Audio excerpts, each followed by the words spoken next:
퇴사 후 자유를 얻은 파이어족 과연 행복했을까? 이 물음은 단순한 호기심 이상의 질문이다. 직장을 벗어나고 경제적 자유를 확보했다고 말하는 사람들의 뒷모습에는 우리가 쉽게 알지 못하는 무게와 그림자가 있다. 누군가는 매일 반복되던 회의와 보고서에서 벗어나 새로운 삶을 얻었다고 말하지만 또 다른 누군가는 그 자유 속에서 방향을 잃고 공허함에 휩싸인다. 경제적 독립과 조기 은퇴를 뜻하는 파이어 운동은 한때 젊은 세대의 꿈처럼 퍼져나갔지만 그 끝에 놓인 삶이 진정한 행복인지 묻는 목소리는 점점 커지고 있다. 우리는 지금 이 질문 앞에서 다시 생각해 볼 필요가 있다. 과연 자유만으로 충분한가라는 물음이다. 실제 사례를 들여다보면 그 물음의 복잡함이 드러난다.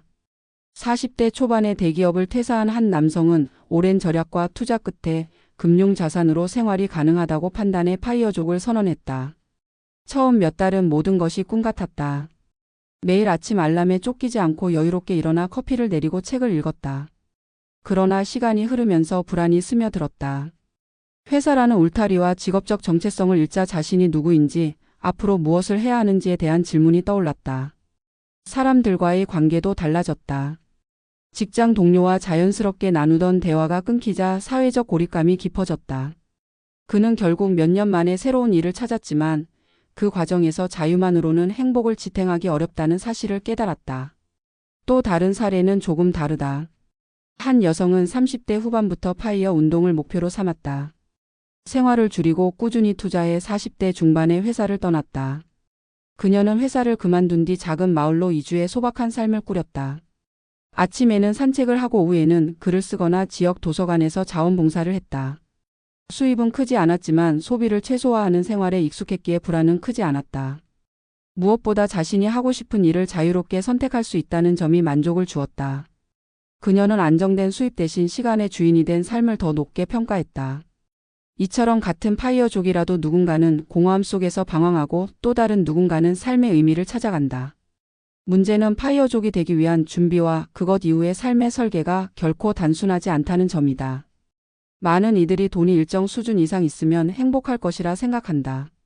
그러나 은퇴 후의 삶에서 중요한 것은 단순한 자산의 크기가 아니라 그것을 어떻게 쓰고 무엇을 하며 시간을 보내느냐이다. 경제적 자유를 얻었다고 해도 목적 없는 시간은 오히려 불안을 키운다. 매일의 작은 습관과 의미 있는 활동 그리고 관계가 행복의 핵심이다. 특히 한국 사회에서는 퇴직과 동시에 인간관계의 축이 흔들리는 경우가 많다. 동료와의 연결이 단절되면 새로운 네트워크를 만들지 않는 한 사회적 고립은 피하기 어렵다. 은퇴와 파이어족의 삶에서 반복적으로 나타나는 또 다른 문제는 돈에 대한 두려움이다. 자산이 충분하다 판단해도 미래의 불확실성은 사라지지 않는다. 인플레이션, 의료비 증가, 예상치 못한 가족의 지출 등이 그 두려움을 키운다. 경제적 독립을 선언했지만 매일 통장을 확인하며 불안을 느끼는 경우가 많다. 결국 자산이 많든 적든 돈에 대한 불안을 어떻게 관리할 것인지가 관건이다.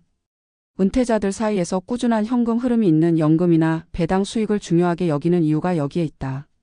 자산 총액보다 매달 들어오는 안정된 소득이 마음을 지탱해주기 때문이다. 또한 파이어족의 삶을 분석할 때 우리는 정체성의 위기를 빼놓을 수 없다. 직업은 단순한 생계 수단을 넘어 개인의 사회적 위치와 존재 이유를 설명한다. 직장을 떠난 뒤 자신이 무엇으로 설명될 수 있는지 찾지 못한다면 자유는 곧 공허함으로 바뀐다. 이 때문에 파이어족의 성공 여부는 단순히 얼마를 모았는가 보다 은퇴 후 자신을 어떻게 새롭게 정의할 수 있는가에 달려 있다. 어떤 이들은 창작, 봉사, 새로운 직업적 도전으로 자신을 다시 세우고 또 어떤 이들은 과거의 명함에만 머물러 점점 고립되어 간다. 행복한 파이어족의 삶에는 몇 가지 공통점이 있다. 첫째는 명확한 계획이다. 단순히 회사만 그만두는 것이 아니라 그 이후에 무엇을 할지 구체적인 그림을 가지고 있다. 둘째는 관계의 유지다.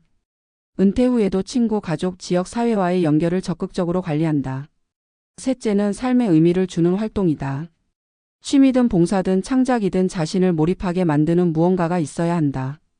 이 세 가지가 결합될 때 비로소 파이어족은 단순한 생존이 아니라 행복한 삶을 누릴 수 있다.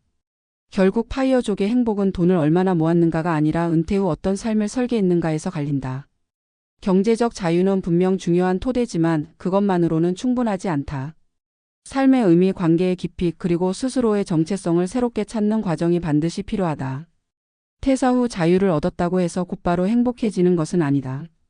자유는 가능성을 열어줄 뿐 그 가능성을 어떻게 채워가는가는 각자의 몫이다.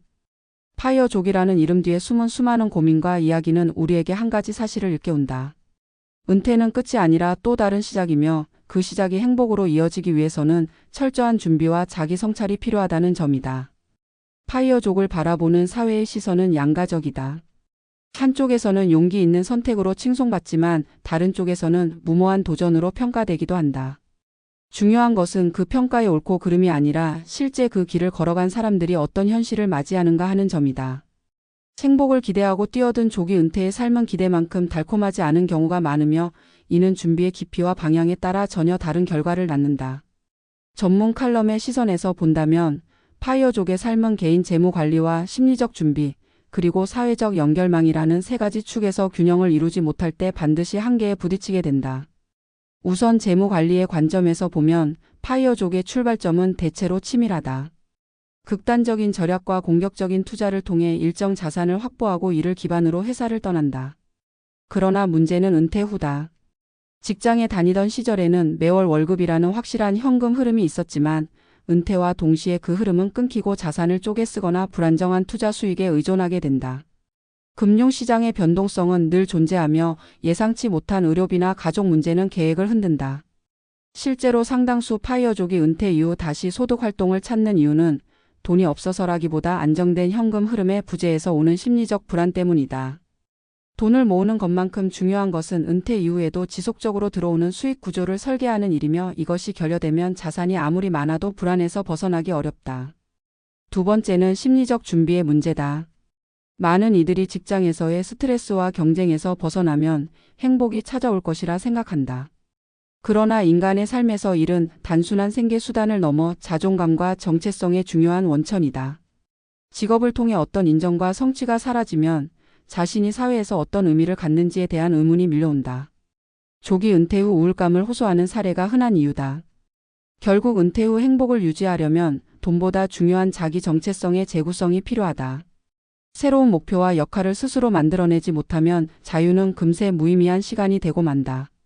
세 번째는 사회적 관계의 문제다. 직장은 단순히 일터가 아니라 사람을 이어주는 가장 강력한 연결망이다. 은퇴와 동시에 이 연결망은 급격히 줄어들고 그 결과 고립감이 찾아온다. 가족과의 관계도 전혀 새로운 국면을 맞는다. 하루 대부분을 집에서 보내는 은퇴자는 배우자와 마찰을 겪기 쉽고 자녀와의 관계에서도 미묘한 거리감이 생긴다. 이때 새로운 사회적 관계망을 구축하지 않으면 행복은 멀어진다. 지역 사회활동, 봉사, 동호회 등으로 사회적 유대감을 유지하는 것이 필수적이다. 이 세 가지 축이 균형을 이룬 사례를 보면 파이어족의 삶도 긍정적일 수 있다. 한 퇴직자는 은퇴 직후부터 작은 온라인 강좌를 열어 자신의 전문성을 나누었고 이를 통해 소득도 얻고 사회적 인정도 유지했다. 또 다른 은퇴자는 귀농을 선택해 자급자족에 가까운 생활을 시작했고 마을 공동체와 긴밀히 교류하며 안정된 일상을 유지했다. 이들의 공통점은 단순히 회사를 떠나는 것에 그치지 않고 이후의 삶을 구체적으로 설계했다는 점이다.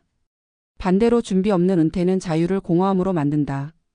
의욕 없이 하루를 보내는 시간이 늘어나고 재무적 불안이 겹치면 행복은커녕 후회만 커진다. 따라서 파이어족을 꿈꾸는 이들에게 전문가들이 반복해서 강조하는 메시지는 단순하다. 재정적 준비와 더불어 은퇴 후 자신을 지탱할 삶의 구조를 미리 만들어 두라는 것이다. 돈만으로 행복이 보장되지 않듯 자유만으로 만족이 보장되지 않는다. 결국 행복한 은퇴는 경제적 토대 위에 심리적 안정과 사회적 관계가 결합될 때 가능하다. 칼럼의 관점에서 볼 때 파이어족 현상은 단순한 유행이 아니라 현대 사회가 던지는 깊은 질문이다. 우리는 왜 일하는가? 일에서 벗어난 이후의 삶을 어떻게 설계할 것인가? 돈과 자유는 행복과 어떤 관계에 있는가? 이 질문은 특정 세대나 계층의 문제가 아니라 모든 이가 언젠가 맞이하게 될 은퇴의 본질과 직결된다. 파이어족이든 일반 은퇴든 결국 중요한 것은 준비의 성숙도다. 자유를 꿈꾸는 열망이 현실의 행복으로 이어지려면 돈에 대한 계획, 자기 정체성의 재정립, 관계망의 확장이 함께 가야 한다. 그렇지 않다면 파이어족은 자유를 얻고도 행복을 잃는 아이러니한 존재로 남을 수밖에 없다. 그러므로 지금 직장에 다니는 이들이든 이미 은퇴를 준비하는 이들이든 스스로에게 물어야 할 질문은 분명하다. 나는 은퇴 이후 어떤 삶을 살고 싶은가? 그 삶을 위해 지금 무엇을 준비하고 있는가? 이 질문의 답을 찾는 과정이야말로 자유를 진정한 행복으로 바꾸는 유일한 길일 것이다.